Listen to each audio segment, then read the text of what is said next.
Okay, folks, before we kick off this podcast, I'm standing here with my friend Alpha Mayava, and I've asked my friend Alpha to share what I call a beacon of hope, a piece of hope. Alpha, quickly say hi and then put that beacon on us of hope. Okay, well, Talofa Lava. Look, this is a saying I heard a few years back, but it goes like this. Live for yourself and you live in vain, but if you live for others, you live again. 2, 3, 4.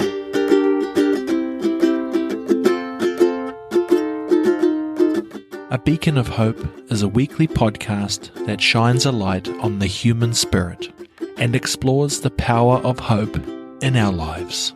Join me, Will Fleming, as I talk to people from all walks of life about where they find hope and how they use it to navigate life's challenges.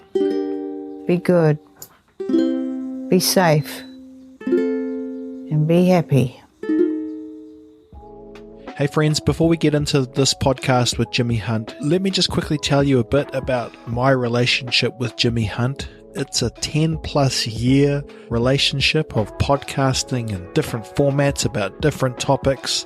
Very, very quickly, Jimi Hunt is a mental fitness coach who is passionate about helping people become happier and healthier. He is known for his epic adventures like liloing the Waikato River.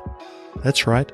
He also built the world's biggest water slide. Jimmy believes in teaching people how to improve their mental health by providing them with the tools and steps necessary to make positive choices. He is a sought-after keynote speaker and workshop facilitator and has been recognized with numerous awards including a Guinness World Record and the Kevin Roberts Entrepreneurship and Innovation Scholarship. Jimmy's mission is to reduce pain and promote mental wellness through his work and constant conscious choices.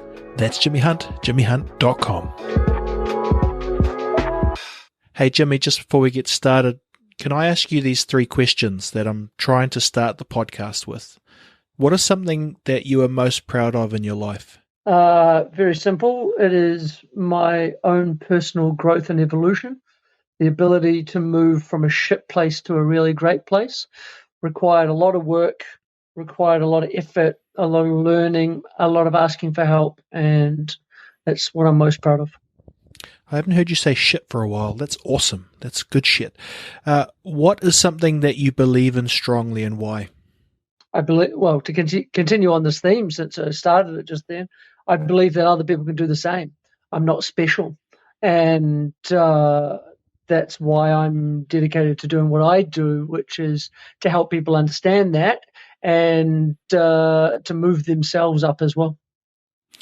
And the third question is, what is one of the biggest challenges you've faced and how has it changed you? It's an interesting question because off the back of what I've just done, I found another thing that didn't really challenge me. And I'm trying to figure out how to challenge myself more, how to fail more often. I think that challenges are you moving out of your comfort zone and into your growth zone. And that simple maneuver for anyone at any stage is what causes people to grow and people to become better versions of themselves. My challenges are all kind of micro, and they're all just me getting out of my own little comfort zones and pushing through. Can we quickly frame up the walk? I've done this a few times with you over the years where we've framed up different things from rivers to slides to fights with anacondas. Can we frame up quickly what you've just done? Yeah, I was more compelled than anything I've ever done to walk the length of New Zealand, to encourage connection along the way. Connection in 3 parts. 1 with the self, so connect with myself, and then encourage other people and teach other people how to connect with their selves. Connection with the land, because we're very disconnected with the land, and it does miraculous things, not only for our psyche, but for our nervous systems and body. And then thirdly, connection with each other. I've definitely come to triple down on the fact that the quality of our life is determined by the quality of our relationships.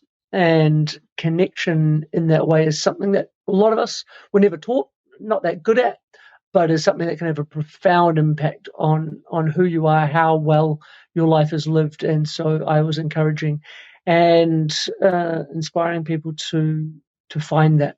And that's what the walk was. And then physically, I had to walk 3,026 kilometres from the top of the New Zealand to the bottom. Did you know that hypothesis or that theory before you left? Those Yes. 3 pillars? And is that algorithm you just laid out where hope is found? Yeah, I mean, I know this whole podcast is about hope and hope is lovely and all that sort of stuff.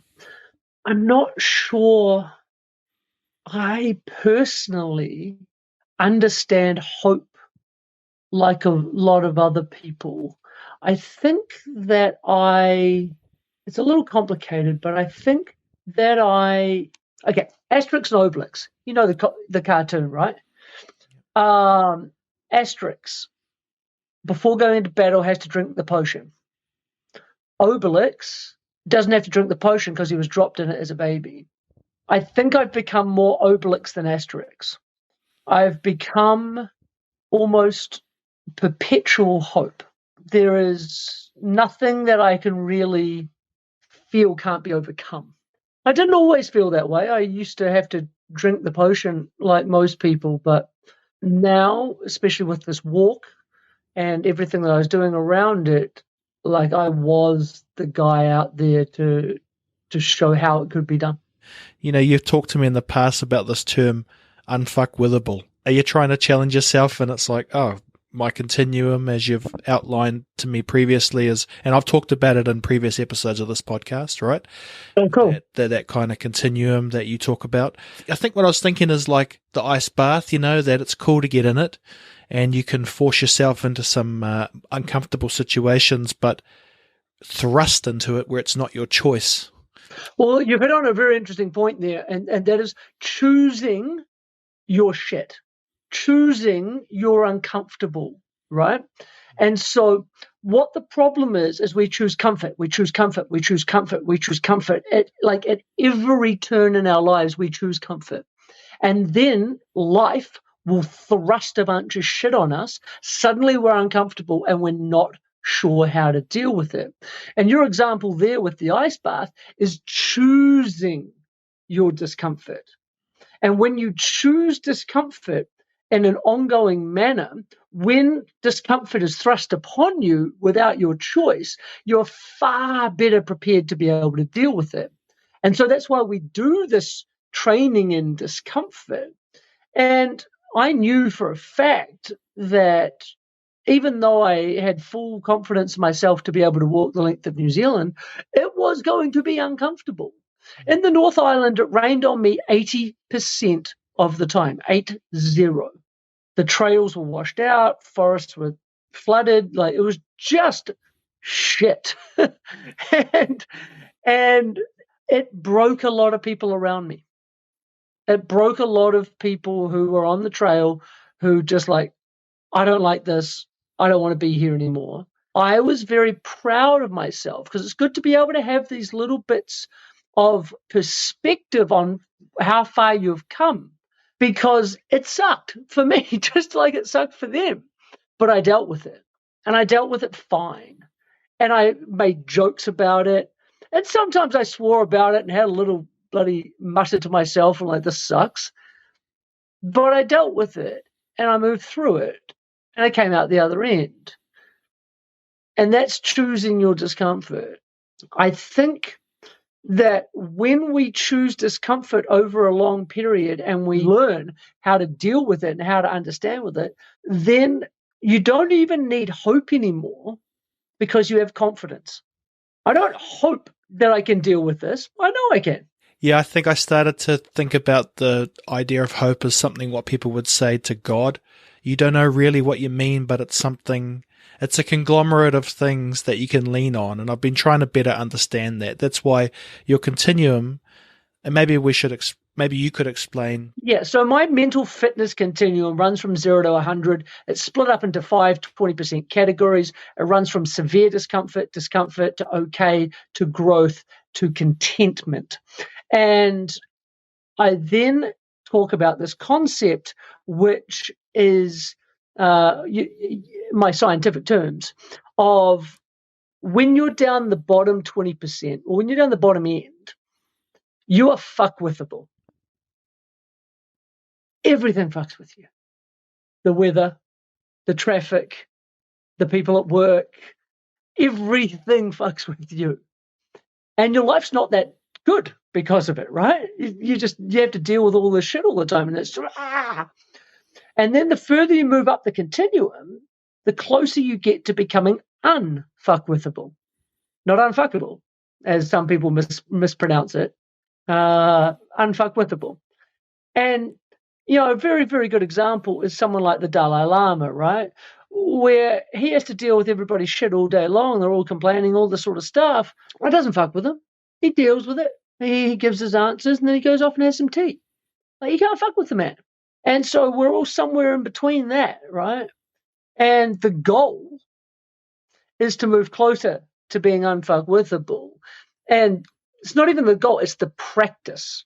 And that practice could involve all sorts of things like ice bars, like you're talking about, or meditation, or mindfulness, or practices in perspective and understanding and patience and empathy and compassion and all of these sorts of things. And then the more we practice them, the more likely we're able to use them in specific situations when we're in trouble. There are plenty of times on the walk where I needed to use those skills to be able to understand the discomfort that I was sitting in that moment. But because I've been practicing it in a safe place outside, when it became that I'm literally, there was a time where I got my leg caught in a root and I twisted my ankle so bad that it did that popping sound. Like, it sounds like a break, but it's just the pop of the air coming out between the bones. And I ended up flat on the ground, bawling my eyes out because of the pain. I passed out because of the pain. And then I'm just lying on the forest floor at about 6 o'clock at night in the middle of nowhere going, oh shit. What do I do now? But I'd had this practice, and I had these practices that allowed me to be able to move out of my sympathetic state, my fight, flight, freeze, because I was just dumping chemicals, all the adrenaline and the cortisol, the glucose just dumps through my body when you hurt yourself like that. And then I was able to move through that, get myself to a calm state, and then be able to make logical decisions about where I ended up going. I ended up sleeping in the forest that night in the middle of nowhere, but I was capable enough to be able to do that. And I was never scared. I was just able to go through this process that I had never done before. I had never been in that situation before, but I had these tools that allowed me to be able to navigate that situation with no drama at all. Let's say people are hearing the idea of mental fitness continuum for the first time.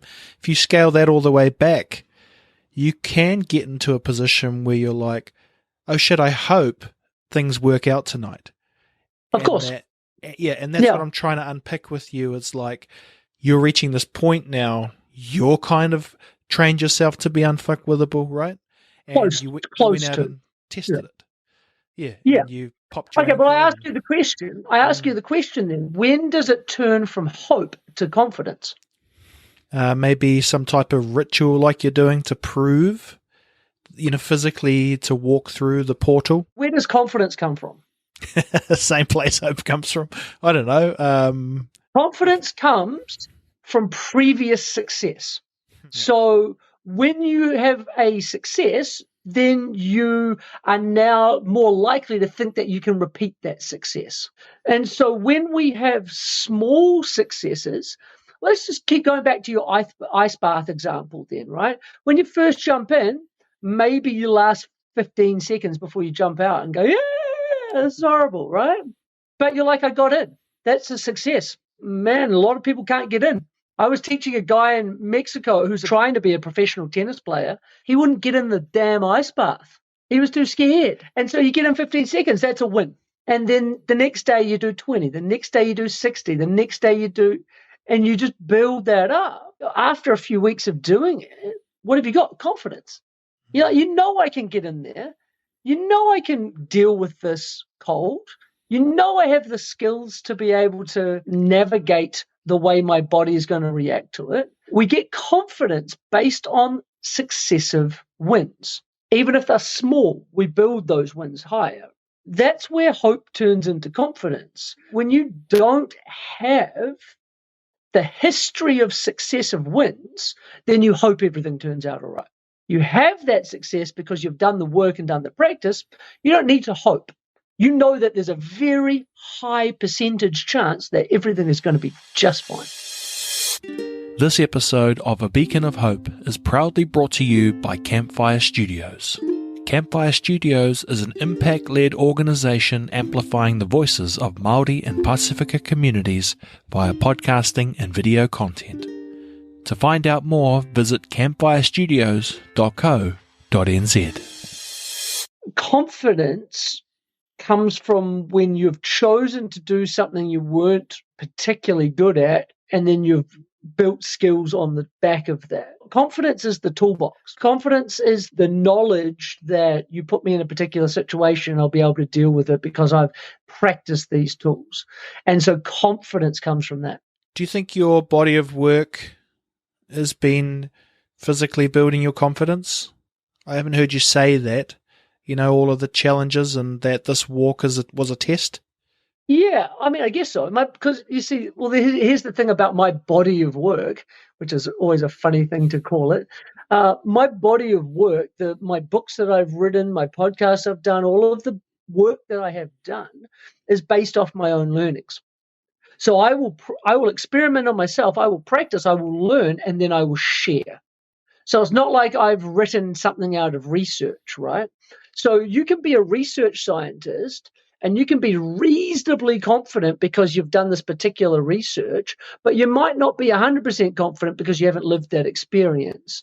And so my work is my lived experience. And so, yes, absolutely, I build confidence because I personally have actually done that work. Yeah, it's tricky because every couple of years we talk on whatever podcast I've got going at the time. We've done that probably for nearly 10 years. And so I'm always keen to kind of touch base, and I'm aware that whatever audience I'm building for a podcast may or may not know the chats we've had. I'm also trying to keep this podcast around 20 minutes, and we're just hitting 20 minutes. So let me just rattle a couple of things off if it's okay. Yeah. Top of mind, just to see where you're at. Views on spirituality. Where are you at with the bigger presence around us? My spirituality is growing with my unfuckwithability. Over the same amount of time I've done this work, I've had growth spiritually, and this walk was, again, we could get into some long, crazy talks, but this walk wasn't my idea. This walk was given to me by a higher power, and I learned a lot internally, spiritually on this walk, and I still have plenty more to learn, but it definitely shapes my day-to-day, even in its most simplest form. It allows me to figure out my path better as I walk it. When we talk about spirituality, like whether that's the universe or other entities or what simply is regarded as your higher self, that guides me every day. Did you dream? Not much. I had a weird dream the other night. I sent it to my wife. I was like, I was living in a hotel. I'd been dating Poppy for a year, and you said to me, "Why is it you only ever pick the nice ones?" And then I was like, and my friend Fleur and Greta, they were the entertainment at the hotel, and I was drinking whiskey. And she came back and she was like, "The whiskey is the only thing that is weird in the story." So that was my one weird dream, because I don't drink and I never have. Something that popped in my head a few years ago was, I call it curious. I'm curious about this idea of hypnosis and what it plays in our life. And I remember saying, if I was going to hypnotize you, what would you want me to influence? And you said, stop eating chocolate and stop biting my nails. How are those things going? Jesus, that must have been a while ago. I stopped biting my nails probably 5 or 6 years ago. I paint my nails. And I have done for the last 5 or 6 years, and that stopped me biting them. because my wife painted them every couple of weeks and she manicured them for me, and that just straight stopped me biting my nails then and there. So I didn't even need hypnosis for it. In the last 5 days on the trail, I ate 5 blocks of chocolate. So that didn't work so good. I ate a lot of candy, sugar fueled a lot of my walk. That's awesome. Jimmy, if you were talking directly to someone listening or watching a small clip, if we put that online, I'm fascinated by the word hope, because when I've been doing podcasts and other formats around kind of severe situations where people have lost hope, it's called hopelessness. If someone's feeling hopelessness, can you send out a bit of a digital beacon of hope? Is there something that comes to mind if I talk like this to you? Yeah, it's a harsh one. You're not special. This is a liberating piece of knowledge. You're not special.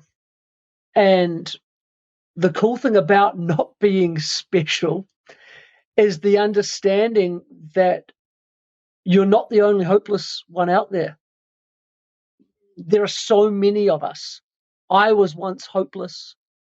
I know so many people. I've helped so many people. And the great news is that millions of people have been in the situations you have been before, and millions of people have moved through them and got out. And what that means is that there's blueprints there for us to be able to follow. And so you tell me you've got this problem, this problem, this problem. I'm like, cool. Like here's 5 prominent great examples of how people move through that. Oh, but it's actually this. Cool. Then here's 4 other examples of other people that have moved through it this way. I think that's really cool. I really like the understanding that I'm not special, and any problem I've got has been got by millions of people before me, and there's answers just waiting for me to be able to go get them. It's always so fascinating to talk to you. The journey continues. Jimi Hunt, where can people follow you if they want to learn more about those blueprints you're talking about? JimiHunt.com, Jimmy like Hendrix and Hunt, and the Jimi Hunt is all my social media. So follow along, say hi. Come say hi. I like it when people I like social media being social. So please, if you come along, say hi. I will absolutely get back to you and help you with anything you need. And just finally, like Tom Hanks' return to civilization in Castaway, have you been struggling with anything? Does it feel too domesticated being back in civilization? I need a haircut, which is why I'm wearing a hat right now for this podcast. But apart from that, like I haven't struggled so much. There were some things I missed that I'm glad that I got to feel and enjoy again. I think one of the interesting points is that I think my life that I've created is pretty fucking awesome. Yeah. And a lot of people use long walks through hikes that I did to run away from their lives because their lives aren't that cool. And so I was genuinely looking forward to coming back to mine. So I'm actually really happy I'm home. Awesome, Jimmy. Thank you for that. Thank you for always answering my beacon when I send it out there. And hopefully the audience has picked up on that frequency of our conversation today. Thank you, brother. Until next time. Until next time. My pleasure. 2, 3, 4.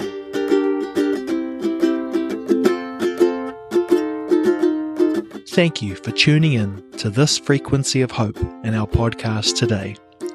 If you found value from this episode and want to hear more, I would love it if you could follow, subscribe, and rate our show. By doing so, you will increase the frequency of the beacon of hope. So if you're listening on Apple Podcasts, Spotify, or any other platform, please take a moment to hit the follow or subscribe button and leave a rating and review. I truly appreciate your support and feedback, and it helps us make our podcast even better. Thank you. Be good, be safe, and be happy. Yeah. Sounds like that song, doesn't it? Be happy. All right, Mama, we stop there, right? Yeah, okay. All right.